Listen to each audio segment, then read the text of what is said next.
¿Qué tal amigos? ¿Cómo están? Bienvenidos a un nuevo capítulo de Diálogo Sur. Los saludamos a través de las pantallas de TV Red, también de FM Angostura, San Gregorio y Primavera y de FM Cacique en Puerto Natales. Una semana de algunas celebraciones, ¿no es cierto? La conmemoración de la toma de posesión del Estrecho, el Día de la Región.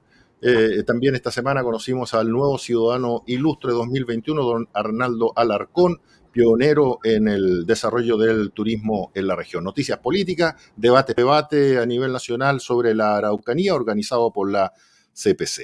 Vamos a, como todas las semanas, a conversar con Alejandro Kuzanovich, ex presidente del CORE y actual candidato al Senado. ¿Cómo estás, Alejandro? ¿Cómo te ha ido? ¿Qué tal, Gonzalo? ¿Qué tal, Claudio? Encantado de saludarlo y un gusto estar en el programa nuevamente y un saludo a todos los magallánicos. Estamos también con el ex gobernador de la provincia antártica, ingeniero comercial, hoy día militante del Partido Humanista, don Claudio Flores. ¿Cómo estás, Claudio? Y también candidato al Consejo Regional por esa colectividad. ¿Cómo estás? ¿Cómo te ha ido? Hola, Gonzalo. Hola, Alejandro. Muchas gracias por la invitación. Bien, sí, efectivamente una semana bien movida. Me incluye después de una apelación al TER que resultó favorable en mi caso. Lo cual no fue fácil. Hay que ver también que hay 16 candidaturas a consejero regional que fueron rechazadas, pero estamos en carrera, que eso es lo importante. Bueno, empecemos a hablar de ese tema, Claudio. ¿Por qué se produjo el problema con el CERVEL? ¿Cómo se resolvió? Y a propósito, también vamos a conversar de otros problemas que ha habido con inscripciones y con esta rebeldía que ha habido en el PPD. Pero antes, cuéntanos un poquito más de detalles de tu caso. Sí, en mi caso, la ficha de inscripción al partido llegó en febrero a Santiago. Ellos hicieron la inscripción, pero al parecer resultó un poco tardía. Hay una observación de parte del CERVEL por las fechas. Y la apelación que hizo el partido tiene que ver con la fecha de recepción de la misma ficha y del ingreso al sistema, la cual el Tribunal Electoral Regional consideró válida, consideró al lugar, y eso permitió que estuviese de vuelta en carrera. Fue un tema administrativo menor, lo que permitió que pudiese estar. Ahora, si hubiese sido algo ya más complicado, como lo ocurrió, por ejemplo, con el Frente Amplio, que la lista completa del Frente Amplio quedó fuera, ya hubiese sido bastante más difícil volver a estar en carrera. Una lástima que por estos temas queden afuera candidaturas. No es primera vez, de hecho, todo el mundo se acuerda de aquel problema que hubo con la inscripción, especialmente de los candidatos de la democracia cristiana, que hizo que el Congreso hiciera una ley o cambiara una ley de un día para otro. Hay que tener más prolijidad. ¿Cuál es el consejo tú que pasaste por esta experiencia antes de inscribirse en una candidatura? A ver, claro, yo creo que efectivamente tiene que haber bastante prolijidad. Ahora, lo que ocurre y lo que está ocurriendo a nivel nacional con los partidos es que claramente la ley establece que son los secretarios generales de cada partido, los ministros de fe, y que son quienes finalmente ponen la firma y deciden si un candidato o candidata es efectivamente candidato, valga la redundancia, en carrera. Y esto es un poco lo que le pasó, yo diría, a la mayoría de los partidos nuevos, al Partido Republicano, en este caso al Frente Amplio, al Partido Cristiano, al parecer también tuvo ese mismo problema. Y además hubo un problema intermedio, producto que en algún momento el Partido Socialista hizo una consulta al Tribunal Electoral respecto de la definición de las listas. ¿Qué definición se respetaba? Si los acuerdos tomados para la elección de gobernadores que eran propios para la elección de consejeros regionales, y la respuesta del TER fue favorable. Por lo tanto, cuando se estaban formando estos nuevos pactos tuvieron que deshacerlos y volver atrás. Bueno, hubo partidos políticos que no lo hicieron, y ahí está el error en la inscripción, porque finalmente ahora la inscripción es completamente online. Entonces, además de tener el conocimiento normativo, legal y jurídico respecto de la inscripción, además tienes que tener un buen informático que te ayude a hacer las inscripciones. Yo creo que ahí falló gran parte de las inscripciones que hoy día están en juego, hoy día algunas ya fuera, por ejemplo, la lista del Frente Amplio aquí en la región, y estamos a la espera de la decisión que tome el Tribunal Electoral Nacional, o el TER, respecto de lo que pasa con las listas parlamentarias, específicamente las de diputados también, que al parecer también están en entredicho acá en la región. Así es. Falta entonces algunos pasos. Oye, y donde ha habido también problemas justamente con las inscripciones, pero no tanto por un tema administrativo, sino más bien por una decisión política, fue en el Partido por la Democracia, en donde su directiva regional rechazó finalmente o se resta a apoyar a sus candidatos a consejero regional, señalando de que no fueron consultados, o más bien fueron consultados. Ellos presentaron a sus candidatos una lista y finalmente desde Santiago, como bien dices tú, desde el cargo de secretario general de esa colectividad, se decide inscribir a una serie de candidatos que no estaban respaldados localmente, y esto lo hicieron ver aquí la directiva del PPD. No sé cómo ves tú esa situación, Alejandro. Bueno, es un tema que está hoy en día a la palestra, lo que pasó ahí, sobre todo en el caso de los senadores, porque prácticamente desapareció la lista de la concertación, quedó una lista muy escuálida y de bajo perfil, y obviamente yo creo que fue un manejo para no hacer competencia aparentemente a otras personas, digamos.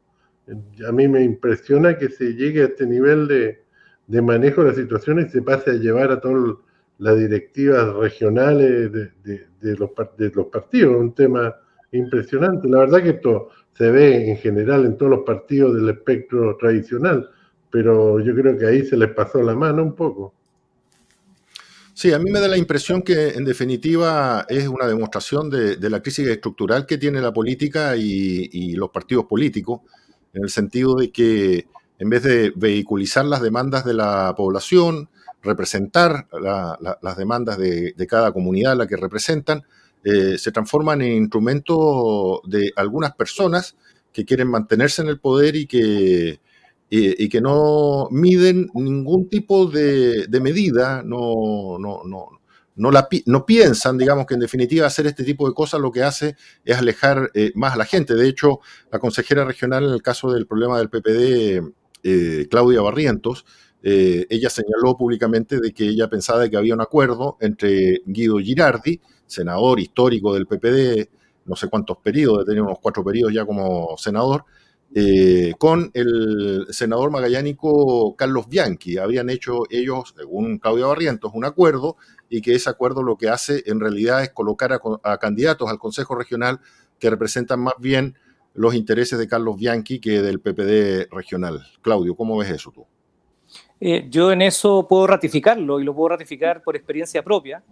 Hace más de 4 años atrás me correspondió, y tuve el honor en realidad de ser escogido por el Consejo Regional de en ese tiempo el Partido Radical para ser candidato, mientras militaba en el Partido Radical, y de la nada aparece Carlos Bianchi en una negociación bastante espuria con el ex candidato Alejandro Guillé para poner a su hijito en el cargo de candidato a diputado por el Partido Radical sin que haya estado ni siquiera en las conversaciones previas. Entonces, a mí en lo particular no me extraña que la pyme de los Bianchi tenga que o quiera seguir perpetuándose, porque yo me pregunto, y me lo pregunto desde la perspectiva súper personal, después de que dejé cargos de administración pública, tomé la decisión y comencé a emprender negocios.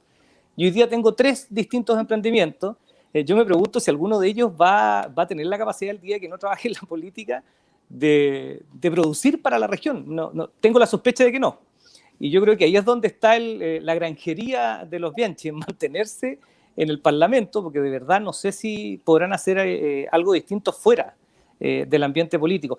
Y el problema es que cuando la política se mercantiliza o se prostituye, como en este caso, los únicos perjudicados son los militantes de los partidos políticos, que finalmente no entienden qué están haciendo en un lugar donde se priorizan a personas que no tienen ninguna relación con el partido. ¿Ah? Esto es como, yo toda mi vida he sido del Colo. No me van a ver con una camiseta de la U, a menos que pierda una apuesta, que podría ser este fin de semana, pero espero que no.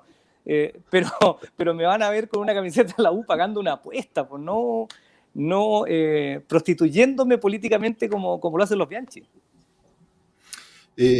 Claudio, yo coincido plenamente con lo que tú dices, pero yo creo que el problema es más grave todavía. Porque en las democracias los partidos políticos son las estructuras que están dadas institucionalmente para que la gente participe, para que la gente vehiculice sus demandas, sus problemas, los haga ver a través de los representantes de los partidos, y por eso los partidos también tienen tanta injerencia en elegir representantes al Consejo Regional, a las alcaldías, como concejales y como parlamentarios, porque se supone que ellos tienen que ser la voz de resonancia de lo que necesita la gente. Entonces, en el caso de los Bianchi o en cualquier otro caso en donde se prostituya la política y donde se prostituya a los partidos políticos, lo que se hace es mermar las bases de la democracia. Y el levantamiento social de octubre del 2019, entre otras cosas y entre otras demandas, está en contra de esa prostitución, está en contra de esos manejos, está en contra de esos acuerdos espurios, en esos acuerdos que se dan de espalda a la ciudadanía. Y con esto yo no quiero defender ni cerca a la directiva regional del PPD, que también tendrán sus yayas y también tendrán sus problemas. Lo que quiero decir es que este es un problema que afecta a la democracia, y la gente se desafecta de la democracia. La democracia es un sistema político que si tú no lo cuidas como una planta, si tú le dejas de dar agua, la planta se muere. Y tenemos un montón de ejemplos, y sobre todo en Latinoamérica, en donde la democracia no ha dado respuesta a las demandas de la gente, se prostituye, se corrompe y aparecen otros sistemas políticos que llegan muchas veces a través del voto popular, como el caso de Venezuela, pero que después se convierten en gobiernos que son totalmente autoritarios y antidemocráticos. Entonces yo creo que el problema es mucho más grave, es muy grave, y yo creo que la gente está muy indignada por eso, y el problema es que de alguna forma el levantamiento social lo que demostró es que la gente no tenía otro mecanismo de protesta, porque su clase política se había prostituido. Y eso es lo que hace, en el fondo, en mi opinión, la protesta del 2019. Alejandro. Sí, bueno, tú dices lo que ha pasado, digamos. Acá hay que entender una cosa: todos los votos que aparecen del Frente Amplio son un voto protesta contra el sistema establecido político tradicional. Es contra desde el Partido Socialista hasta la UDI.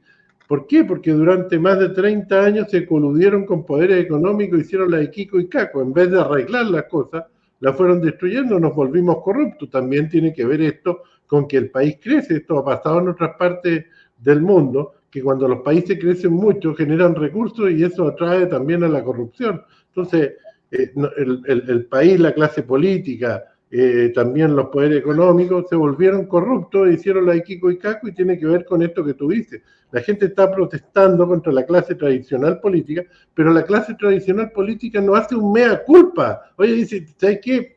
Hicimos cosas buenas, pero cometimos errores también. Y hay que decir, oye, tenemos que arreglar los errores. Tú escuchas hoy en día los debates y nadie dice o reconoce un error. ¿Entiendes? Es una cosa vergonzosa. Entonces la gente sigue votando por los outsiders, que en el fondo la gente dice, oye, mira, yo sé que no van a arreglar nada, pero sé que yo voy a votar por ellos porque a mí ya me perjudicaron ya. Entonces la gente perdió la confianza en el sistema político tradicional, y lo que está claro, que yo me di cuenta por lo menos con este tema de la elección de los constitucionalistas para el tema de los constituyentes, para el tema de la Constitución, que los partidos políticos son necesarios. Tú no te puedes abandonar, lamentablemente, y podremos criticarlo, yo los critiqué un montón de veces, pero los partidos políticos se necesitan y hay que recuperar la confianza, porque es lo único que va a recobrar la democracia y el país. Si no, tenemos que decir, oye, los errores, también tenemos que decir las cosas buenas, porque no todo fue malo, hubieron cosas muy buenas. Pero también hubieron cosas muy malas, y eso hay que reconocerlo. Y yo no veo eso en la clase política tradicional. Nadie lo dice. Y tú ves, oye, es una danza de millones, vamos a arreglar esto otro, pero ¿de dónde nace el amor? Si también para arreglar esto tenemos que generar y crecer, si el maná, la plata no va a caer del cielo. Este tema tiene que, si seamos lógicos, a mí me encantaría que cayera del cielo, pero no es así. Claudio, ¿qué opinas tú? Sí, yo veo lo mismo, sobre todo con lo último que señalaba Alejandro, respecto de que efectivamente en el país no todo está mal. Cuando uno escucha la frase no son 30 pesos, son 30 años, da la impresión de que durante los últimos 30 años se ha vivido una catástrofe en Chile, y yo diría que no ha sido así, que sí hemos hecho cosas y digo hemos hecho porque yo fui parte del gobierno de Bachelet 1, y además administrador municipal en 2 municipios distintos, por lo tanto he estado en la administración pública. Claro, efectivamente uno puede reconocer que hay cosas que no se hicieron y otras que de plano se hicieron mal. Entonces, siento que lo que está pasando efectivamente en el país es que la comunidad ya se cansó de eso, están buscando efectivamente rostros nuevos. He conversado con muchas personas que me plantean la renovación completa de los rostros. Da lo mismo si el rostro es nuevo o es joven o es viejo. Da lo mismo si tiene canas o no tiene canas. Pero lo que está pidiendo la comunidad hoy día son personas distintas a las que han venido trabajando en este último tiempo. Porque, y eso lo dijo un taxista, me dice, mire, hemos repetido la fórmula 4 veces y no ha funcionado. Hay que cambiar la fórmula, ¿no? Y eso es súper razonable. Entonces, hoy día efectivamente lo que está pasando, y se vio muy fuerte, con la Convención Constitucional, donde uno veía nombres que eran históricos, nombres de la política, de algunos gobiernos, y finalmente la Asamblea Constitucional quedó prácticamente con un 70% de personas independientes, con todo lo que ha pasado en la convención. Yo eso tampoco lo niego, pero efectivamente hay un cansancio de la comunidad y lo que está pidiendo, no sé si aquí en Punta Arenas o en la región, pero en la gran mayoría del país, es una renovación de los cuadros políticos, y yo estoy de acuerdo con eso. Vamos a hacer una muy breve pausa. Estamos conversando con Alejandro Kusanovich, candidato al Senado, Claudio Flores, candidato a consejero regional, aquí en Diálogo Sur a través de las pantallas de TV Red, de FM Angostura y de Cacique FM en Puerto Natales. Nos separamos unos instantes y volvemos. Somos una región bañada por el mar. Allí está nuestra riqueza, nuestra historia, nuestro presente y nuestro futuro. La Asociación de Armadores de Magallanes, integrada por 10 empresas con presencia en la zona austral de Chile, representa una flota compuesta por más de 40 embarcaciones mayores y menores, las que realizan la conectividad de carga y pasajeros en la Patagonia chilena. Generamos 2.000 puestos de trabajo directo y otros 2.000 indirectos, representando el 3% de la población regional. Somos conectividad marítima, turismo marítimo y logística acuícola. Somos Armac y estamos comprometidos con nuestra región. Desde los Estados Unidos, tienda Tikis, en Zona Franca, recibió el vestuario para la helada estación invernal de Magallanes, destacando un nuevo producto, las primeras capas, un artículo térmico que le aísla del frío y abriga. También en Tikis hay parcas, buzos térmicos, casacas, chalecos, pantalones y buenísimos zapatos de seguridad, botas y botines, todo terreno. En Tikis, siempre uniformes clínicos, en variedad de tallas y colores, para el abnegado personal que trabaja por nuestra salud. En la avenida principal de la zona austral está Dickies, el vestir insuperable, Manzana 4A, local 1. Clínica IMED, nuestra mejor imagen es su salud. Contamos con el más moderno resonador magnético de la Patagonia, modelo 3 Tesla, escáner, ecografía y rayos X. Ponemos a su disposición 18 especialidades médicas y dentales, 3 unidades clínicas de imagenología, kinesiología y 2 pabellones de cirugía menor ambulatoria, sala de procedimientos y curaciones, laboratorio de oftalmología, toma de muestras para exámenes, nutricionista y una amplia gama de convenios y beneficios con FONASA e ISAPRES. Clínica IMED, nuestra mejor imagen es su salud. Vamos a seguir conversando aquí en Diálogo Sur a través de las pantallas de TV Red, FM Angostura en San Gregorio y Primavera y FM Cacique en Puerto Natales. Estamos con Alejandro Kusanovich, candidato al Senado, y con Claudio Flores, candidato a consejero regional. Habíamos terminado el bloque anterior, Claudio, en donde tú hacías un análisis que yo en parte comparto, pero me gustaría colocarle una observación. Indudablemente yo creo que la renovación política en democracia y el mismo sistema democrático así lo permite, es importante. Se tienen que renovar los cuadros porque como en todas las actividades humanas, en la política también se generan ciertos vicios. Hemos sido testigos como país. Sin embargo, hay que valorar también la experiencia. Gobernar un país, representar las demandas de los ciudadanos, legislar, también requieren, en mi opinión, tener una cierta templanza, ojalá cierta experiencia de vida para poder sopesar las cosas, poder llegar a acuerdos y no volverse loco, digamos, en una palabra. Y por lo tanto yo creo que la renovación es importante, pero hay que tener cuidado, porque la renovación por la renovación ha demostrado que no resuelve el problema. Y tú dabas el caso de la lista del pueblo en la convencional constituyente, el mismo caso de Rojas Vade, y en la derecha hay otros tantos, en donde eran rostros nuevos pero con los vicios de siempre.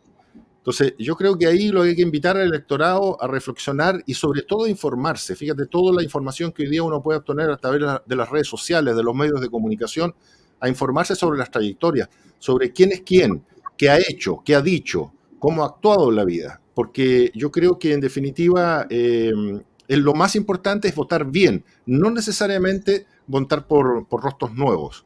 No sé qué opina Claudio Alejandro. Sí, también coincido con eso. No es solamente, mi planteamiento tiene que ver un poco con lo que he escuchado de las personas con las que converso, que efectivamente llegan al punto en que, y te repito el tema de la fórmula, hemos hecho intentos 4 o 5 veces con la misma fórmula y no ha resultado, por lo tanto queremos una fórmula nueva, lo que no implica que efectivamente en estas próximas elecciones más de alguno o más de alguna se repita el plato. Yo entiendo también lo que tiene que ver con la experiencia.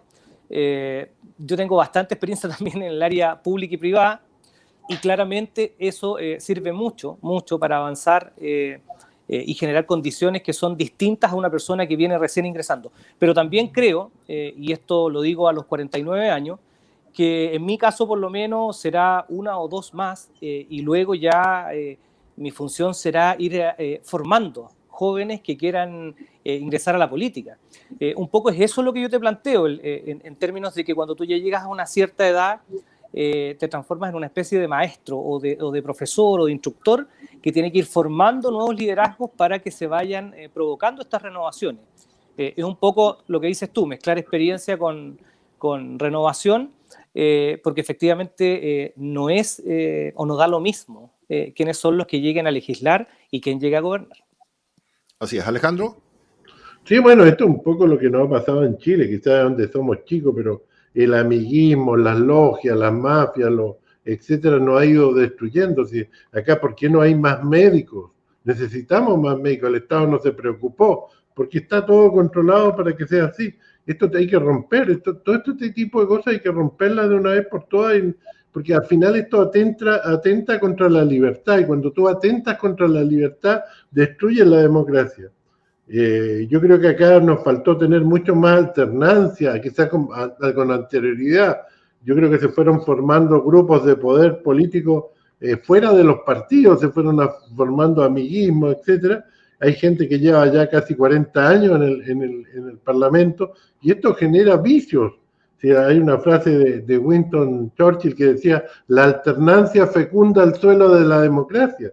¿Sí? Es bueno ir cambiando. Yo creo que el tema de las reelecciones es un tema que es un poco peligroso. Yo creo que es bueno haberlo limitado y quizás debió haber sido un poquito más estricto, pero tampoco es bueno pasarse para un lado, de repente el péndulo se va para el lado contrario. Yo creo que es bueno tener un equilibrio de cosas que lo hemos perdido porque la gente perdió la confianza, ya no hay líderes, no hay absolutamente nada y estamos así como Toribio el náufrago en un enorme océano. Por eso yo creo que acá este concepto que damos a refundar el país me parece una locura, que no es sano. Yo creo que hay un montón de problemas, la salud, la educación, todo, cosas pésimamente mal administradas, pero hay que arreglarlos y las cosas se pueden arreglar. Claudio.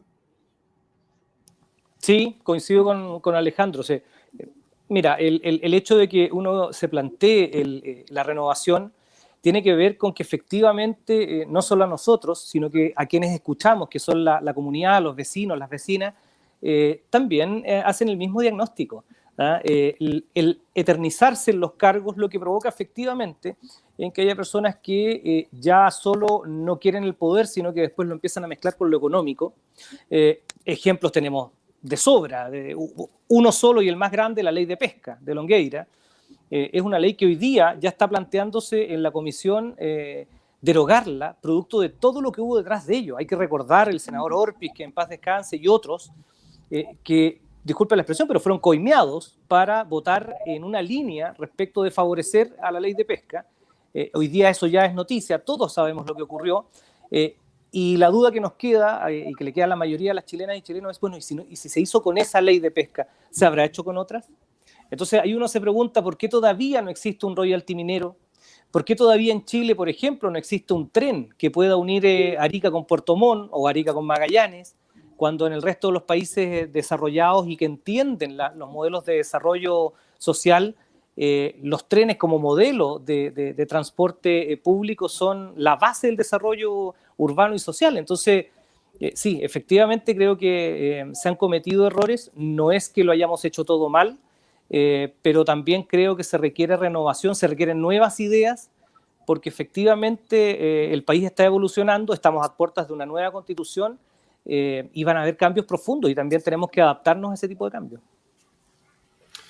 Así es. Mire, los quiero cambiar a un tema que es un poco más relacionado con el Consejo Regional, en donde Claudio Flores está como candidato por el Partido Humanista, que tiene que ver con una manifestación que se realizó en esta semana frente a la Gobernación Regional de gente que va a ser beneficiada con viviendas sociales y que recibieron como muy mala noticia de que hay un recorte de diseño y presupuestario en estas viviendas y por lo tanto tienen estas viviendas una habitación menos. El gobernador regional señaló que está fuera de todo presupuesto del gobierno regional resolver este tema. Los manifestantes querían reunirse con él. Entiendo que finalmente le pudieron hacer llegar una carta.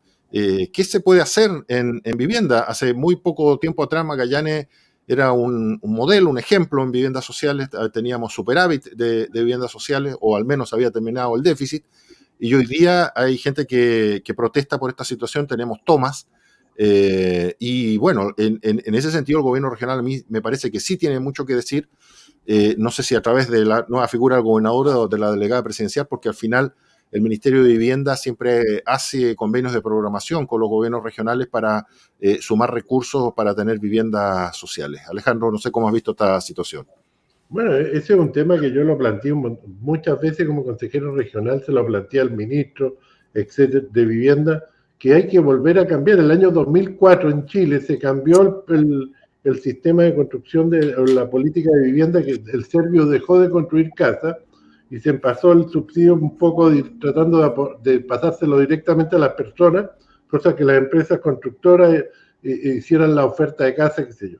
Pero ¿qué hicieron con esto? El Servio antes construía de 2.000, 3.000 casas y las casas te saldrían mucho menos y tú las entregabas con un crédito al Banco del Estado a 15, 20 años con un valor que era muy razonable, pero con este cambio del sistema empezaron a construirse de 40, 50, 60 casas y las casas en vez de salirte 20 millones, 30, te están saliendo 80 millones. Entonces hay un sistema que se cambió y en vez de mejorarlo se empeoró y generamos un problema que hay un déficit hoy en día de 5.000 viviendas en Magallanes. El año 2000 prácticamente en Magallanes se había tenido un superávit de vivienda en la región. Y este cambio de sistema destruyó esto, en vez de mejorarlo, como tantas cosas en vez de mejorar, las empeoramos. Y ahora tenemos este desastre. Ahora tú puedes pensar un montón de cosas con esto que se hizo. De repente quizás hubieron poderes económicos, etcétera, pero hay que si las cosas que funcionan hay que mejorarlas, no destruirlas.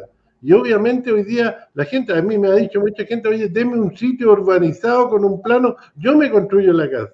Hoy en día ahí en la Manantial arriba tenemos una toma de casa, una cuestión súper informal, que no tienen alcantarillado ni luz eléctrica, etcétera, y ese tema no puede seguir porque incluso te puede generar hasta enfermedades, etcétera. Hay que tratar de regular. Este tipo de cosas no se veía antes. No se veía porque construíamos hasta el año 2004 se construían de 3.000, 2.000 casas. Y ese tema hay que retomarlo y solucionar el problema a un precio razonable también. Claudio. Sí, yo creo que ahí hay una gran dificultad entre el Servio hoy día y el gobierno regional, porque por lo que yo entiendo, este actual Consejo Regional, antes de la llegada de Jorge Flíes, había firmado un convenio de programación con el Ministerio de Vivienda, y cuando uno se plantea una política pública respecto de un beneficio social, como la vivienda para los más humildes de nuestra región, lo primero que uno se plantea es, esto es una solución. Y cuando te dicen, o le dicen a 900 o poco más de 900 familias, le vamos a entregar una vivienda con posibilidad de 3 dormitorios, bueno, lo que hace esa persona es aceptar la propuesta del Estado, sin que lo haya pedido, porque esa es la propuesta que le hizo el propio Servicio de Vivienda y Urbanismo, y ahora le cambian la oferta y le dicen, no, ¿sabe qué? Ahora va con 2. Le vamos a dejar proyectada la tercera habitación o el tercer dormitorio para que usted lo construya. A mí me parece que es una falta de respeto hacia las familias más vulnerables de la región, y lo que uno escucha del actual gobernador regional me parece que es un portazo a los más vulnerables de la región, porque uno se pregunta, cuando te dicen no tenemos ninguna posibilidad de ayudar a las familias, uno se pregunta, ¿no existen modificaciones presupuestarias? ¿Está todo el presupuesto regional comprometido? Si está todo el presupuesto regional comprometido, entonces la delegada presidencial comprometió todo el presupuesto hasta fin de año. No le dejó nada a este nuevo gobierno o a la figura del nuevo gobernador regional elegido por votación popular para que pueda desarrollar proyectos propios de aquí a fin de año. Hay demasiadas preguntas y tenemos más de 900 familias que son las más vulnerables de nuestra sociedad hoy día, con un tremendo signo de interrogación, y me van a disculpar la expresión, ninguna de las autoridades regionales hace algo por resolver esto. Lo que estamos conversando nosotros hoy día debiese ser sinónimo de una mesa en donde se sienten incluso los parlamentarios, porque estamos hablando de más de 900 familias, y estamos hablando del desarrollo habitacional de la región. ¿Cuántas veces hemos dicho que Ushuaia y Río Grande avanzan en términos económicos y sociales mucho más rápido que nosotros? ¿Y qué hacemos los magallánicos por resolver esta situación? Y cuando uno observa la pasividad y la incompetencia de las autoridades, de verdad, a mí me llega a dar un poco de susto, porque si no nos ponemos las pilas en un momento en el que efectivamente tenemos que considerarnos más competitivos que la provincia de Tierra del Fuego y de Santa Cruz en Argentina, va a llegar un punto en que no vamos a poder ni siquiera despegar. Y cuando a mí me dicen vamos a hacer la puerta de entrada a la Antártica, mira, yo creo que ni siquiera tenemos la chapa. No sé si tenemos las bisagras para hacer puerta de entrada a la Antártica. Entonces, en un tema tan delicado como el tema de la vivienda social, cuando a mí me plantean meses atrás, mira, se va a construir el centro antártico, uno se pregunta, ¿qué es lo primero? ¿Viviendas sociales o el centro antártico? Totalmente de acuerdo. Y además yo agregaría otra cosa. Uno puede entender que una nueva autoridad como el gobernador regional puede hacer que no tenga las facultades, puede hacer que, como dices tú, Claudio, los presupuestos estén comprometidos. Pero lo que no puede ser, en mi opinión, y esto no solo para el gobernador regional, sino que para cualquier autoridad y los alcaldes sobre todo, es que no lideren ellos, que dejen de representar la inquietud de la gente. Porque ellos pueden explicar perfectamente, mire, este año no le podemos resolver este tema. Está todo el presupuesto comprometido, si es que ese fuera el problema. Pero me comprometo a hablar con el ministro de Vivienda. Me comprometo a hablar con la delegada presidencial. Me comprometo a hablar y a llevar sus inquietudes hasta con el presidente de la República. Entonces, porque si no se le da la espalda, o sea, las autoridades, claro, tienen una misión ejecutiva, ¿no es cierto?, de resolver los problemas, pero también de representar los problemas que tiene la gente. Entonces, no tener los recursos o no tener las facultades no significa que no puedan representar. Y eso es lo que yo creo que desafecta mucho a la gente con sus autoridades. Alejandro hablaba de la necesidad de que la gente vuelva a confiar. Para que la gente vuelva a confiar, para mi gusto, tienen que pasar dos cosas muy importantes. Primero, que sus autoridades no le mientan. Nadie está pidiendo que si el gobernador regional o cualquier autoridad no tiene las herramientas, no tiene el presupuesto, lo prometa que lo va a resolver. Pero sí se lo puede explicar a la gente. Cuando tú le explicas algo y tienes la intención de representarlo, la gente entiende. La gente entiende de que puede haber presupuestos y estos son montos grandes para la región. A lo mejor están todos comprometidos. No hay una solución mágica de un día para otro. Pero si te dan la espalda, eso es algo que uno no entiende, porque las autoridades están elegidas para escuchar las demandas de la gente. Alejandro, no sé si quieres agregar algo más. Sí, bueno, este es el tema. Yo creo que un poco lo que decía Claudio también, nos vamos a gastar 80.000, 100.000 millones en construir un centro antártico. Está bien, puede ser bueno. Capaz que podríamos construir también un recinto para el Festival de la Patagonia, que deberíamos tener un lugar espectacular para esto, que para mí el Club Hípico podría ser ideal. Pero también tenemos otros problemas. Si tú quieres ser puerta a la Antártica, oye, tengamos una pista de aterrizaje con descongelamiento eléctrico en Magallanes, una pista de descongelamiento eléctrico de 3.000 metros en Puerto Williams, una pista de unos 2.500 metros con descongelamiento eléctrico en la Antártica. Tengamos la infraestructura necesaria y tengamos viviendas para la gente. No podemos tener tomas en Magallanes que nunca habían existido y tenemos un déficit de 5.000 viviendas. Licitemos una construcción de 3.000, 4.000 casas de un viaje o de 2.000 por lo menos para que bajemos los costos. Si acá hay que volverse racional, acá como que se anda picoteando y resolviendo cosas al azar, ¿no? Tenemos que tener una estrategia de desarrollo bien organizada con todos los recursos. Cada quien da una idea distinta. Así es. Estamos conversando con Alejandro Kusanovich, candidato al Senado, Claudio Flores, candidato a consejero regional. Estamos en Diálogo Sur y vamos a separarnos unos instantes y volvemos aquí a conversar de los temas que nos interesan a los magallánicos. Espérenos. Somos una región bañada por el mar. Allí está nuestra riqueza, nuestra historia, nuestro presente y nuestro futuro. La Asociación de Armadores de Magallanes, integrada por 10 empresas con presencia en la zona austral de Chile, representa una flota compuesta por más de 40 embarcaciones mayores y menores, las que realizan la conectividad de carga y pasajeros en la Patagonia chilena. Generamos 2.000 puestos de trabajo directo y otros 2.000 indirectos, representando el 3% de la población regional. Somos conectividad marítima, turismo marítimo y logística acuícola. Somos ARMAC y estamos comprometidos con nuestra región. Desde los Estados Unidos, tienda Tikis, en Zona Franca, recibió el vestuario para la helada estación invernal de Magallanes, destacando un nuevo producto, las primeras capas, un artículo térmico que le aísla del frío y abriga. También en Dickies hay parcas, buzos térmicos, casacas, chalecos, pantalones y buenísimos zapatos de seguridad, botas y botines, todo terreno. En Dickies, siempre uniformes clínicos, en variedad de tallas y colores, para el abnegado personal que trabaja por nuestra salud. En la avenida principal de la zona austral está Dickies, el vestir insuperable. Manzana 4A, local 1.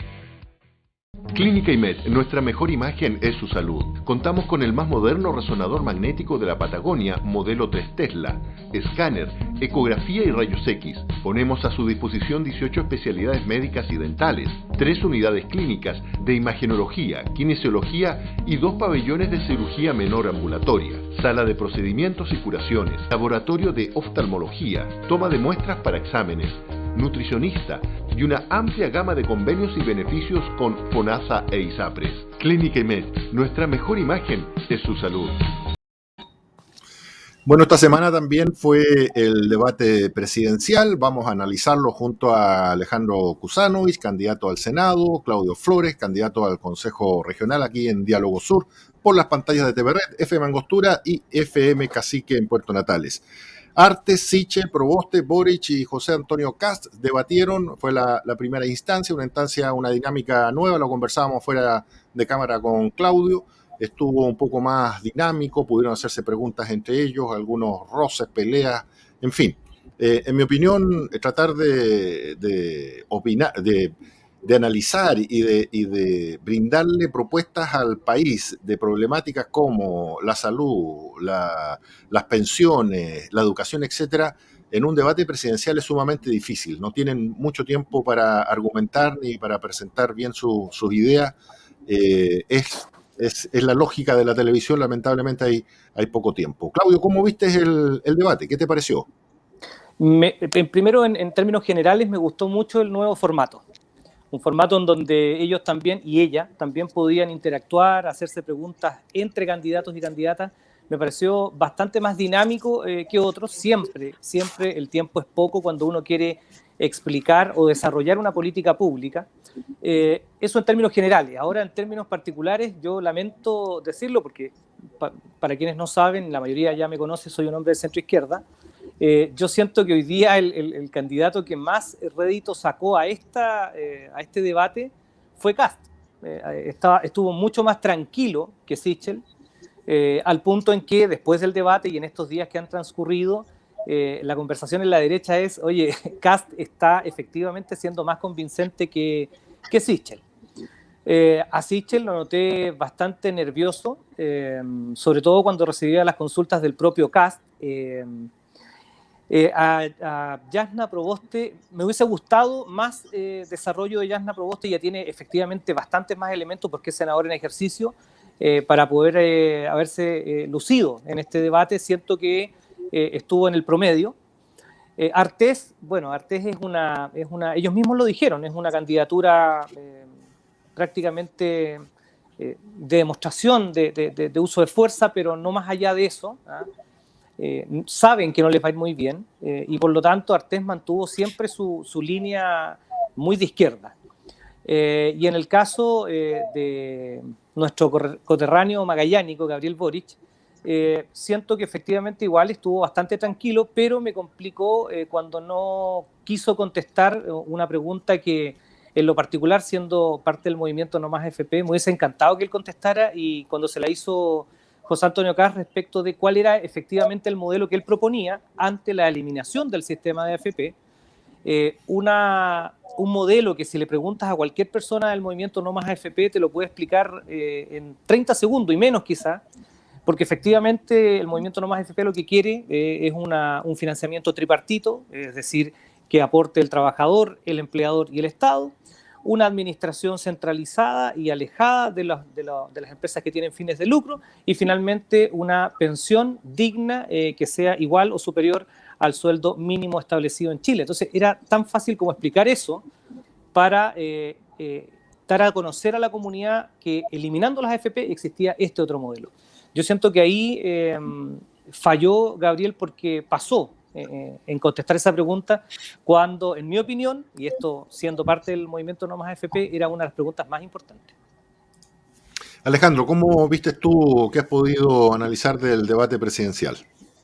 Oye, mira, la verdad que encuentro que, primero que nada, caímos en un populismo extremo, que es lo que nos ha destruido. El populismo es uno de los cánceres de la democracia, y siempre toda la democracia en el mundo, hasta el Imperio Romano, se destruyó producto del populismo. Las cosas se prometen un montón de cosas y nadie dice de dónde van a sacar la plata, digamos.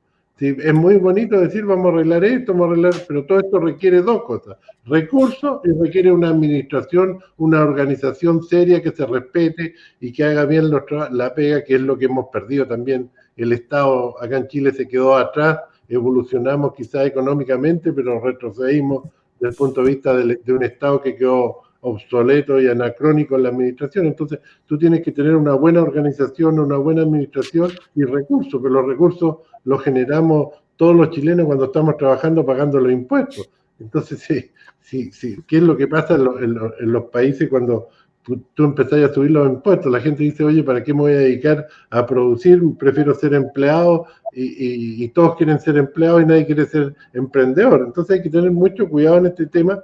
Yo creo que quizás estuvo un poco mejor José Antonio Kast, producto que tiene un poquito más clara la idea y tiene una estructura más rígida, pero no critica a nadie lo que hablábamos hace un rato de por qué llegamos a esto en Chile.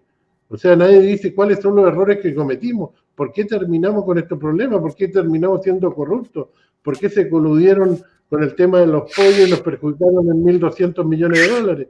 Entonces no se coludieron en el Confort y nos perjudicaron en 900 millones, 800 millones de dólares. Entonces, ese tipo de cosas nadie las explica, ni por qué no hay sanciones ejemplarizadoras en un país desarrollado como Estados Unidos. Tú te coludes y te cobran 3.000 millones de multa, te cierran la empresa y más encima te vas preso 15 años. Pero preso, nada que va a ir a firmar y que se diga, no, está en una celda 15 años. Entonces, todo esto se requiere para que funcionen los países, se requiere sanciones, leyes claras que funcionen, y eso lo hemos perdido en Chile, pero nadie lo dice. Todos dicen, oye, vamos a regalar esto, vamos a hacer, pero nadie dice cómo, si las cosas no son milagrosas. Sí, yo coincido en el sentido de que creo que el que estuvo más sólido, más tranquilo fue Kast. discrepo un poco con la visión de Claudio en el sentido que creo que Sichel estuvo bien. No encontré que es una persona que tiene experiencia, tiene algunas ideas, ¿no es cierto?, algunos diagnósticos. Me pareció que estaba siempre tratando de pensar en el futuro, porque claro, o sea, si en Chile si nuestra clase dirigente se dedica a sacarse las cuentas por lo que se hizo bien o se hizo mal, se puede hacer, y a lo mejor es importante tener dentro de los diagnósticos que uno tiene para el futuro, decir, bueno, en qué nos equivocamos, como dice Alejandro, para mejorar lo que haya que mejorar.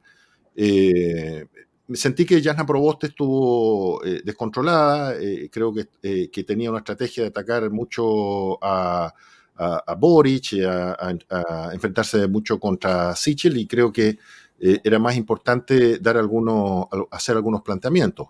Artés, la verdad,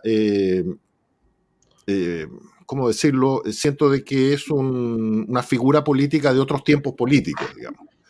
Más allá de que pueda la gente estar o no de acuerdo con su línea política, creo que representa más a otro estilo político, y bueno, eso se ve en los debates. Ahora, y yo insisto en el punto de que en un debate televisivo es muy difícil, volviendo al tema de las pensiones, preguntarle a un político, por más experiencia que tenga, y que pueda señalar cuál es la solución para el tema de las pensiones, es un tema muy complicado. Yo entiendo esta propuesta que hace la organización No Más AFP, pero hay que decir que ese sistema tripartito se practica en otros países, especialmente en los países ricos, en donde les ha significado tener unos déficits fiscales gigantescos. Que ellos lo pueden solventar. En el caso de España, por ejemplo, antes de la pandemia tenía comprometido el 95% de su PBI. El 95% del PBI español era deuda que se tenía que pagar. Y una parte importante de eso son las pensiones. Claro, tienen un nivel de vida y un nivel de industrialización y de tecnología que les permite endeudarse. Tienen a Alemania al lado, que les presta mucha plata. En fin, hay toda una serie de situaciones económicas y geopolíticas que pueden implicar por qué en algunos países sí funciona ese sistema tripartito y en otros no funciona, y no solamente no funciona, sino que son un peso muy grande para las economías, y además, como esas platas están en manos del Estado, frente a cualquier problema, como un terremoto o cualquier problema o una situación de una crisis económica, la clase política lo que hace es tomar esos recursos y usarlo para otras cosas que no son las pensiones. Entonces, tengo la impresión de que, bueno, estos debates sirven para ir conociendo los candidatos. En el caso de Gabriel Boric, más allá de las diferencias ideológicas que uno pueda tener, siento de que es una persona extremadamente joven, tiene poca experiencia, y eso, claro, puede ser una virtud en el sentido de que esté lleno de energía, ¿no es cierto?, y de ideas, pero para gobernar, o sea, cuando hay que cantar con guitarra es otra cosa. Gobernar un país como Chile, que está haciendo una nueva constitución, es un país presidencialista, donde el presidente toma muchas decisiones muy relevantes, es muy importante lo que diga, no diga, lo que haga o deje de hacer. Yo creo que se necesita gente que tenga un poco más de experiencia, Claudio. Sí, yo coincido en el tema de la experiencia. Lo he dicho cada vez que me lo han preguntado. Efectivamente, Gabriel es muy joven. Para ser muy joven también tiene bastante experiencia en estos 2 periodos que he tenido como diputado, pero sí creo que ante la opción de que él sea potencialmente presidente de Chile, claramente se va a enfrentar a una coyuntura que no es menor. Un país que tuvo que hacer una inversión social importante en los IFE y en los apoyos a la micro, pequeña y mediana empresa, y además un proceso sobreviniente que es la Convención Constitucional, que yo espero efectivamente tenga éxito y pueda transformarse en la hoja de ruta del país por los próximos 50 o 100 años. Entonces, claramente nos vamos a encontrar con un país que está en un proceso de inflexión, en un punto de inflexión, y claramente Gabriel, con la juventud que tiene, quizás va a necesitar mucho más apoyo de los sectores más de centro o de centro izquierda, porque no me cabe duda que si él pasa a segunda vuelta va a necesitar esos apoyos para lograr coronar como presidente de Chile, y al mismo tiempo va a tener que golpear la puerta de aquellos economistas o profesionales que hemos tenido la posibilidad en algún momento de estar en el gobierno para apoyarlo en una etapa que es bastante difícil, que tiene que ver con la conformación, con la instalación de todo un gobierno. Pero yo creo que el país, en términos de historia y de estructura, es un país bastante serio y además bastante estable. Muchos dijeron, cuando comienza este tema de la Constitución, se va a rebajar la inversión privada extranjera. Y cuando yo me meto al portal del sistema de evaluación de impacto ambiental y veo los niveles de inversión que se están proyectando, por ejemplo, en la región de Magallanes, yo te puedo dar cuenta, en mi calidad de ingeniero comercial y de profesional del área económica, que nunca había visto tamaña cantidad de proyectos privados con interés de desarrollarse en Magallanes asociados a la industria del hidrógeno verde. Y lo mismo está ocurriendo en la segunda y tercera región con proyectos mineros. Entonces, ese temor que había de parte de muchos economistas de que este proceso de nueva constitución iba a alejar a la inversión privada extranjera, yo siento que ha sido todo lo contrario, que está incentivando la inversión privada, y por lo tanto tengo confianza en que este proceso eleccionario, un proceso de déficit fiscal producto de todas las ayudas que se han hecho y un proceso de convención constitucional, no va a echar por tierra todo el avance que ha tenido el país. Enseguida te doy la palabra, Alejandro, pero yo quisiera hacer una observación a lo que dice Claudio. Mira, en realidad, claro, indudablemente, siempre hay agoreros que dicen que frente a ciertas situaciones va a haber problemas con la inversión, con el crecimiento, con el empleo, con esto se va a hipotecar el futuro de Chile. Me acuerdo cada vez que años anteriores, ¿no es cierto?, muchos años atrás, cuando se hablaba de las reformas tributarias, ¿te acuerdas? Los primeros gobiernos de la Concertación eran verdaderas apologías del desastre, digamos. Iba a quedar, ¿no es cierto?, y Chile siguió creciendo a números extraordinarios después de las primeras reformas tributarias. Ahora, dicho eso, yo creo que el problema que tenemos con el proceso constitucional de la nueva Constitución, en mi opinión, el problema no es tener una nueva Constitución, el problema es las expectativas que se han generado con una nueva Constitución. El problema, en mi opinión, no era la Constitución en Chile. No tengo ningún problema en que se cambie la Constitución, no me interesa defender ningún legado ni ninguna Constitución. Las leyes tienen que estar para servir a los países, no al revés. Pero el problema, y en eso coincido plenamente con Alejandro, era de la clase política. En la Constitución del 80 no hay ninguna traba para que el Estado de Chile se haga cargo de la salud, de las viviendas, de la educación y de la defensa y la seguridad. No hay ninguna traba para eso. Y el problema es que se ha instalado de que con una nueva Constitución se van a resolver esos problemas. Y la clase política ha demostrado en Chile que con esta Constitución, con la del 33 o con cualquiera, si no quiere resolver los problemas, no los va a resolver. Y eso es lo que yo creo que hay que ser muy claro con la gente. Y por eso es tan importante estas elecciones que vienen. Porque si no se eligen bien a los nuevos parlamentarios, a la gente que va a tener que legislar, podemos tener una Constitución que esté plagada de derechos.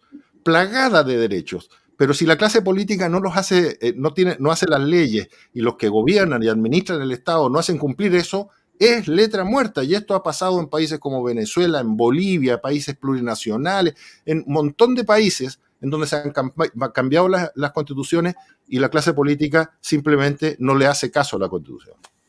Gonzalo, quizás ahí hay hacer una reflexión, porque efectivamente la Constitución no va a resolver por sí sola los problemas de la sociedad, ni de las personas o los seres humanos que vivimos en Chile.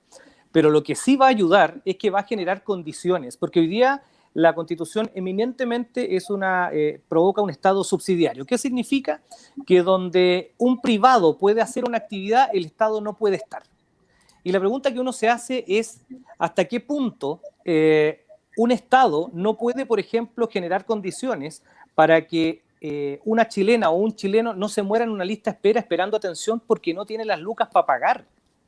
No, discúlpame, Claudio, el concepto de subsidiariedad no afecta la obligación, y eso está en la Constitución, no afecta la obligación que tiene el Estado de prestarte salud, educación, vivienda y seguridad. No le afecta nada. El concepto de subsidiariedad El concepto de seguridad lo que te afecta es que donde haya actividades lucrativas y que no sean derechos fundamentales, por ejemplo, si tú tienes un kiosco, si tú tienes un restaurante, lo que hace la Constitución te dice, el Estado no puede ir a ponerle un restaurante privado al lado de su restaurante, porque ese servicio, eso es una actividad que está dada para los privados. Pero si usted tiene una población, por ejemplo, en una zona austral, en el extremo norte, y no hay hospital, la Constitución del 80 no inhibe ni le prohíbe al Estado de que ahí haya un hospital. Estoy de acuerdo, pero la Constitución lo que te permite hoy día es elegir. No te entrega un derecho a recibir la salud. Y te voy a poner un ejemplo. ¿Por qué crees tú que se crearon las patologías GES? Para garantizar un derecho. Se tuvo que hacer una ley para garantizar un derecho en 56 patologías en salud, que cada gobierno ha ido aumentando. Y hoy día ya no recuerdo en cuántas patologías garantizadas existen. Entonces, ahí es donde hay un ejemplo de una ley que garantiza el acceso a la salud en calidad y en oportunidad, pero no así la Constitución. Entonces, yo creo que esta es una oportunidad efectivamente para que sea la Constitución la que garantice derechos básicos en educación, salud y vivienda. Y por qué no pensar en lo que yo te planteaba respecto, por ejemplo, de un tren que una Arica con Puerto Montt, Arica con Punta Arenas. Somos el país más largo de Sudamérica y no tenemos un sistema público de transporte que pudiese factibilizar inversión en todo el país. Y no podemos porque hoy día están los buses privados, los camiones privados y las aerolíneas privadas. Entonces, a eso me refiero yo con un Estado social de derecho, que te permita generar ciertas condiciones para que tú puedas acceder a una atención, por ejemplo, en salud, y no que si vas a la lista de las patologías GES te digan, justo no es una patología garantizada por el Estado, por lo tanto, usted tiene que entrar en lista de espera. Esa es un poco la reflexión que yo hago. Alejandro, nos quedan 2 minutos. Tu reflexión. Sí, no, bueno, un tema, yo discrepo un poco los trenes. Los trenes están un poco obsoletos. En Estados Unidos el tren es del Estado y es muy de mal nivel y tiene déficit, etcétera. ¿Por qué? Porque hoy en día los camiones compiten, las autopistas son la clave del desarrollo, porque el transporte de camiones puerta a puerta es mucho más eficiente, etcétera. Hoy en día lo que tenemos que tener son carreteras de primer nivel, que sí son del Estado, digo. Y ese tema es súper importante porque todo se mueve con carreteras en los países como Estados Unidos. Yo creo que el problema de la salud en Chile en la Constitución estaba garantizado. Yo creo que el cambio en la Constitución fue una cortina de humo para tapar los pecados de la clase política tradicional en Chile y echarle la culpa a alguien de lo que no hicieron en 30 años. Estoy hablando de izquierda y derecha, no nadie en especial. Y había que culpar a alguien, inventemos algo. Yo creo que la Constitución se podría haber cambiado 20, 30 veces si los parlamentarios hubieran hecho bien su trabajo. Digamos, acá no había ningún problema. Acá tenemos problemas de administración, problemas de generar los médicos necesarios, etcétera. Y es un tema que el Estado se quedó dormido en los laureles por manejos de poderes económicos, digamos, de poderes incluso de amiguismo, de logias, etcétera, incluso de asociaciones gremiales. Hay un montón de poderes entre medio de toda esta cuestión que dejaron la de Kiko y Caco, y perdimos la libertad, y cuando perdemos la libertad, perdemos el futuro, perdemos la democracia, perdemos todo. Muy bien, pues. Esto fue Diálogo Sur de esta semana. Tuvimos el agrado de conversar con Claudio Flores, candidato al Consejo Regional por el Partido Humanista. Muchas gracias, Claudio, por habernos acompañado. Fuerte, Claudio. Gracias, Gonzalo. Gracias, Alejandro. Muy, muy bueno el programa. Muchas gracias por la invitación, Gonzalo. Sí, también estuvimos con don Alejandro Cusanovic, candidato al Senado. Muchas gracias, Alejandro. Que tengas buena semana. Y Gonzalo Espina, también candidato a consejero. Muy bueno. Qué bueno que haya. Es muy buena la competencia. Va a estar muy entretenida esta elección de Core. Así es. Nunca hay como 70 candidatos. Así es. Por eso la invitación a la gente que se informe, que vea bien quién es quién, infórmese. Hay redes sociales, hay medios de comunicación, ustedes pueden contactarse, llamar, infórmese para que elijamos bien y tengamos un mejor futuro presente y futuro en la región y en Chile. Esto fue Diálogo Sur a través de las pantallas de TV Red, de FM Angostura en San Gregorio Primavera y FM Cacique en Puerto Natales. Nos vemos y nos escuchamos la próxima semana. Chao.